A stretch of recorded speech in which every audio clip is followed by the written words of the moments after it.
गुरुनिरात महाराज जय देव बापू गुरु आनंदी महाराज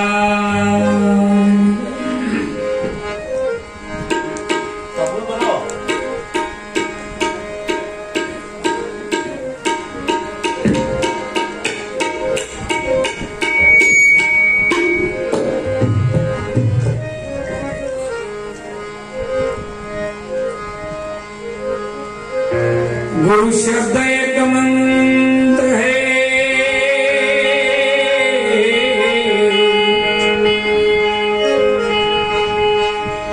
गुरु शब्द एक मंत्र है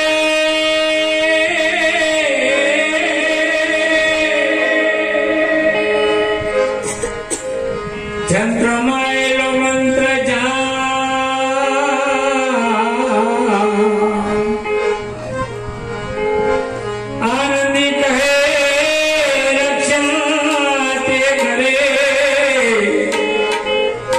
सदगुरु शब्द प्रमाण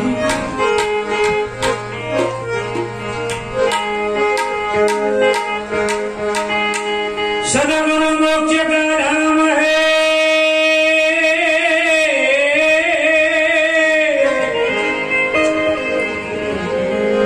सबके ऊपर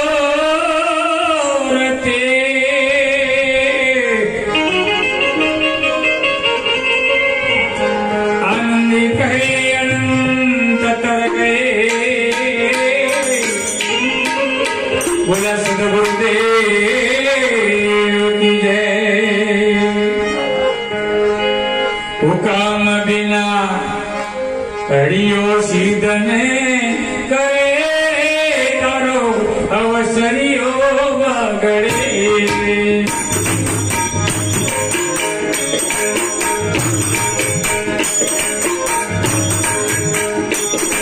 हुकाम बिना करियो सीधने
Amen.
મહાપુરુષોની વાણી ખૂબ આપણને ઠપકો આપતી જાય છે, પણ આપણે કદાચ એક જ ઠપકામાં જો કદાચ આપણે એનો જો વળાંક વાળી લઈએ ને તો આપણું જીવન નું પરિવર્તન થઈ જતું હોય છે. ખરેખર સદગુરુનો મહિમા એવો છે ને, સદગુરુના ચરણે જઈએ ને જો આપણું પાછું ના પલટાય ને તો આપણું સદગુરુના ચરણે જેવું પણ નકામું કહેવાય. ખરેખર સદગુરુના ચરણે જ્યાં હોય ને એટલે આપણું પરિવર્તન થઈ જવું છે. કારણ કે સંતોના દર્શન છે ને મહા દુર્લભ છે. સંતોના દર્શન મહા દુર્લભ છે. એક સમય કારણ કે જે દર્શન શેખ નામ તો સંતી આપણે, કારણ કે જે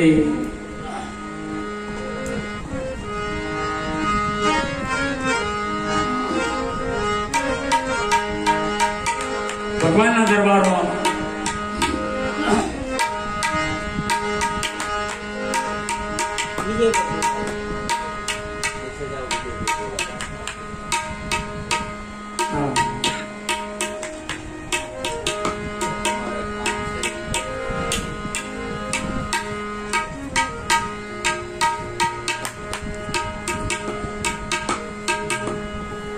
નારદજી આવ્યા. નારદજી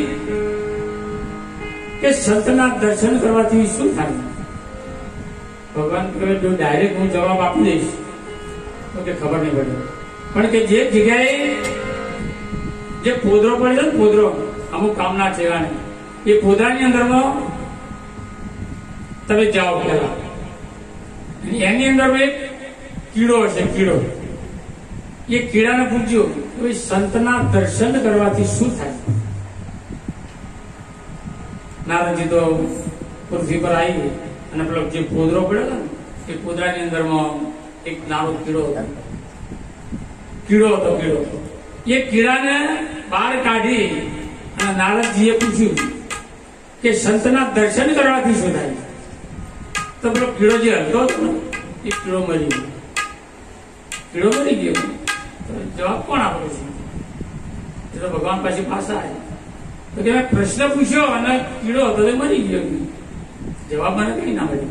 તો કે કઈ વાત નહીં, હવે કે તમે કાલે પાછા જાઓ છો. એક વાસડો અત્યારે હાલ જન્મ થયેલો છે અને વાસડાને જોડે જાઓ કે તમે તો કે સંતના દર્શન કરવાથી શું લાભ થાય? તો કે કીડો મરી ગયો, જો કદાચ વાસડો મરી જાય તો કે મારું તો આવી જાય. તો કે લાવો મને જવા દો. નારદજી ત્યાં ગાય વાસડું નામ એવું અને પૂછ્યું ત્યાં જઈને તો કે સંતના દર્શન કરવાથી શું થાય? તો વાસડો જે જીવતો હતો તાત્કાલિક ત્યાં થઈ ગયો. વાસડો મરી ગયો તો જબર થઈ ગયો. તો કે હવે શું ગરદણી આપશે તો મારા મારશે કે ચાલો કે જલ્દી જવા દો. તો નારદજી હતા ને તાત્કાલિક ત્યાંથી નીકળી ગયા. ભગવાન પાસે આવી ગયું કે તમે તો મને માર પાડવાની વાત કરી છે કે તમે એટલે કીડો મરી ગયો, આ વાસડો કે પ્રશ્નની સાથે જ મરી ગયો. કે તો કે શું કામ કરો કે રાજ દરબારની અંદરમાં રાજાના ઘેર કુંવરનો અત્યારે જ જન્મ થયો છે, ત્યાં જાઓ કે તમે અને કે સંતના દર્શન કરવાથી શું થાય? ના કે મારે જવું નથી. રાજના દરબારમાં જઈએ અને જો રાજના દરબારમાં આ પ્રશ્ન પૂછો ને કદાચ રાજનો એક તો હાથ ખોટનો દીકરો આવ્યો હોય અને કદાચ મરી જાય તો મારા તો પેડા થોડી ના મારે જવું નથી કે પ્રભુ. અરે કે ના આટલી વખત જાઓ અને પૂછ્યો કે સંતના દર્શન કરવાથી શું થાય? તો કે તમારા જે આશીષ હોય જાઓ કે મારા આશીર્વાદ જાઓ. હવે રાજાના ઘેર દરબારમાં દીકરાનો જન્મ થયો હોય ત્યાં તો કેટલું બધું ઉત્સાહ હોય, ઉમંગ હોય બહુ. નારદજી ગભરાતા અંદર જતા રહ્યા. જ્યાં દીકરાનો જન્મ થયો હતો, દીકરો પારણીને ઝૂલતો હતો. આજુબાજુ ગામની ઉદાસીઓ ઘણી બધી હતી. ખુશી તો કે સંતના દર્શન કરવાથી શું થાય? બહુ બિયાતા ડરતા પૂછ્યું. થોડો છોકરો એ બોલ્યો, સંતના દર્શન કરવાથી મનુષ્યનો અવતાર મળે છે. એકદમ નારદજીને અચરજ થઈ ગયો. કેવી રીતે થઈ ગઈ? કે જયારે હું નાનો કીડો હતો, કીડો, અને તમે આવીને મને કીધું કે સંતના દર્શન કરવાથી શું થાય, ત્યાં મારો પતન થઈ ગયું. અને તરત મને પશુના અંદર પશુઓનીમાં મને જન્મ મળ્યો.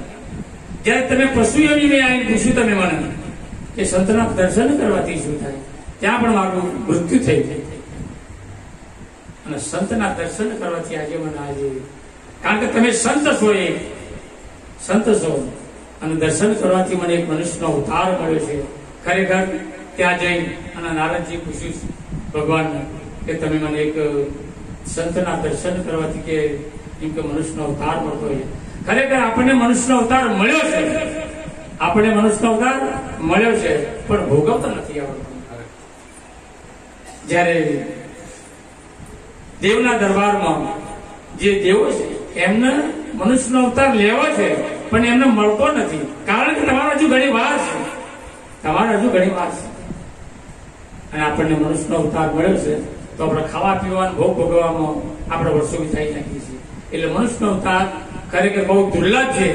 અને એ દુર્લભ અવસર મળ્યો છે તો એ અવસરને અત્યારે માણી લેવા જોઈએ. ખાવા પીવાથી નહીં, પણ કોઈ સાચા સંતના ચરણે જેવા અમારા શ્રીરામ મહારાજના સંતના ચરણે જઈ અને જે આપણો મનુષ્યનો અવતાર મળ્યો છે એ વિશે બે વાત કરી કે મનુષ્યનો અવતાર શું કરવા મળ્યો છે. એટલા બે શબ્દનો જે તમે પ્રશ્ન કર્યો એમનો ઉત્તર મહારાજ તમને આપી દે છે. ખરેખર હવે એક બીજી વાણી બોલી અને મારી વાણીને વિરામ આપી.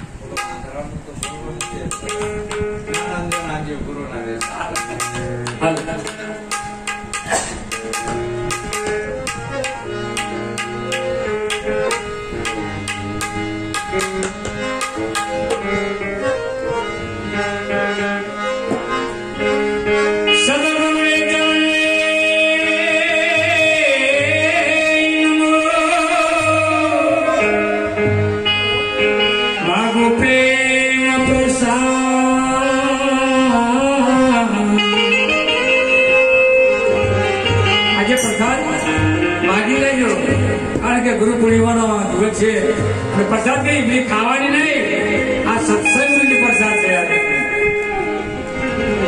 દયા કરીને ગુરુ માગીજો હરિ રસિય વ્રત સ્વા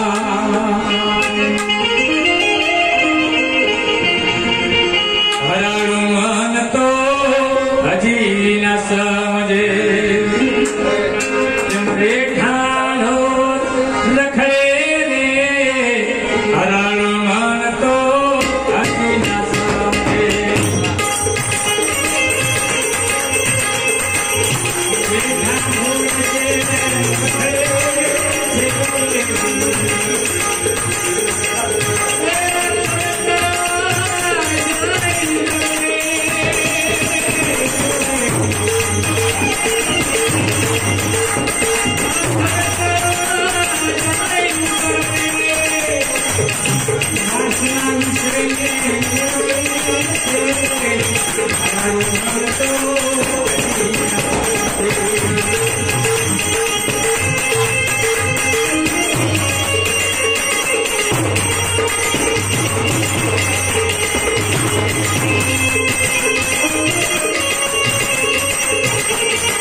ખરેખર મહાપુરુષોની વાણી આપણને જેમ પેલા હુંવરવા ભાલા આવતો હોય ને એના કારણ કે એક શાંકા તો ઘણી કરી હોય પણ એ શાંત સમજી જ આવી જોઈએ.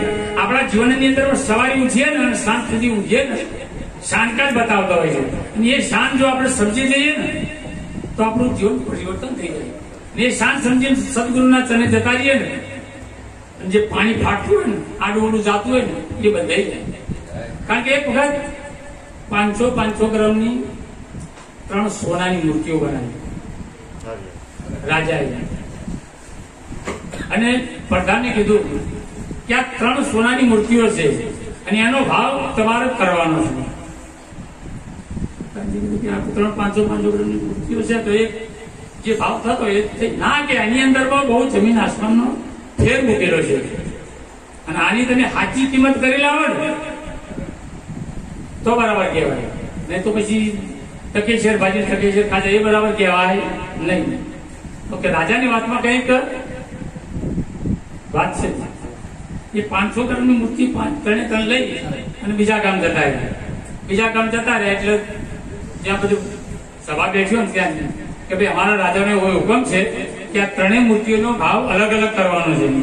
તો બધા કહેવા મળ્યા કે સોનાની મૂર્તિઓ છે જે વજન થતો હોય આપી દો.